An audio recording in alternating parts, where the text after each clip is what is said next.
Y aquí seguimos con todos vosotros en el blog de Mireia de Garense Advocats. Agradeceros que sigáis aquí con nosotros, ¿verdad? Y vamos a seguir con esta materia que días atrás también estábamos comentando, que dada esta sensibilidad, sobre todo cuando fallece una persona, ¿verdad? Y a la hora, como comúnmente se dice, abrimos el testamento, nos encontramos en determinadas ocasiones sorpresas o conceptos que no acabamos a comprender cuál es el contenido.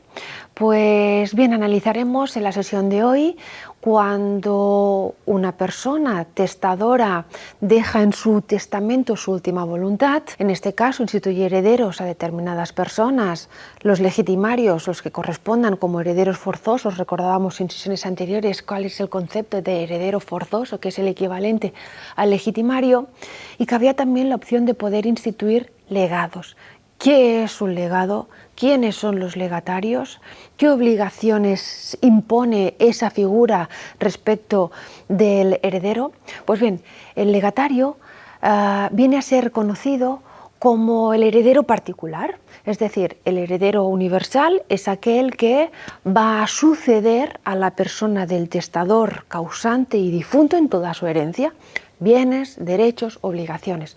Si bien el legatario es aquel particular, persona o personas particulares respecto de las que el testador va a designar que a esas personas se les concedan unos o varios concretos y determinados bienes.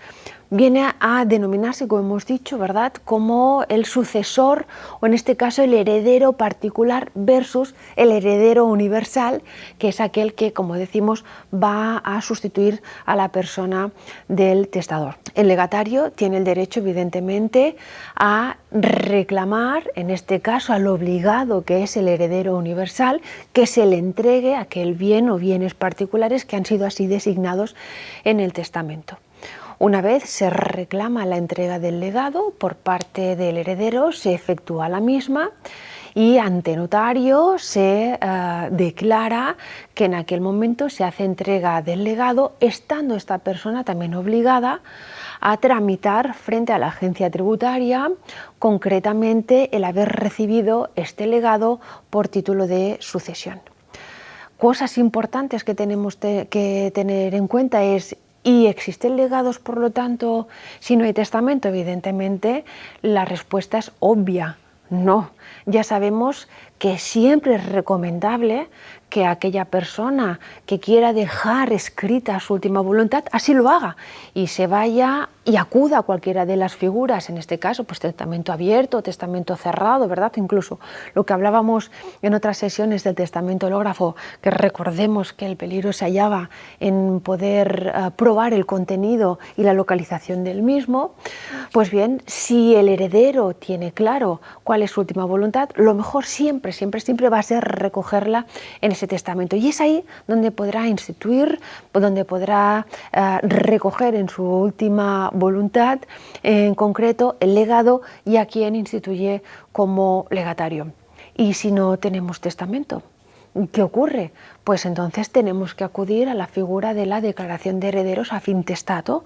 Recordemos que el plazo para nosotros tramitar ante la agencia tributaria, que esto lo hablaremos en otro post más adelante, la herencia es de 6 meses, desde que se produce la defunción hasta que se hace la liquidación de los impuestos correspondientes. Tenemos un plazo de 6 meses que podremos prorrogar transcurridos como máximo los 5 primeros. Se presenta una solicitud de prórroga antes de que finalicen los 5 primeros de los 6 y cabrá la prórroga por 6 meses más.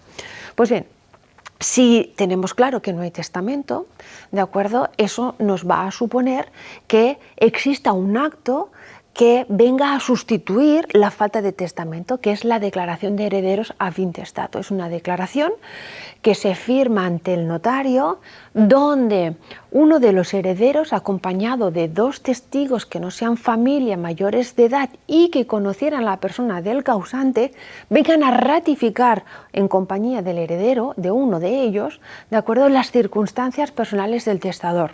Es decir, sobre todo si existía descendencia aparte de los herederos conocidos. transcurridos un plazo de 20 días desde que se firma la declaración de herederos, es cuando ya podremos preparar las escrituras de aceptación y manifestación de herencia.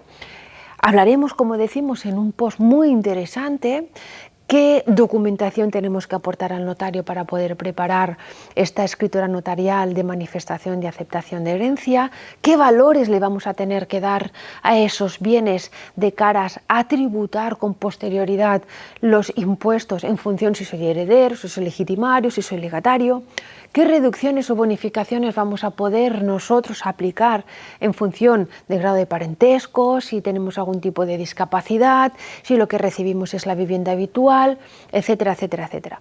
Por lo tanto, ¿qué es importante que tenemos que valorar?